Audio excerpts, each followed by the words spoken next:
We're in a concentration camp called Majdanek outside of Lublin, Poland. One of the unique things about this horrific place is that it was liberated really quickly, so the Nazis didn't have time to destroy it.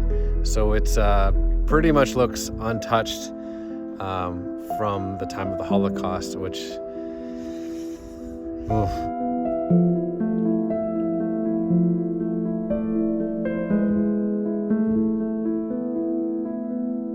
Antisemitism morphs, it evolves, and it always finds a new way to present itself in a more digestible way for the current generation. So if you see hatred of Israel and the Jewish people, do something about it.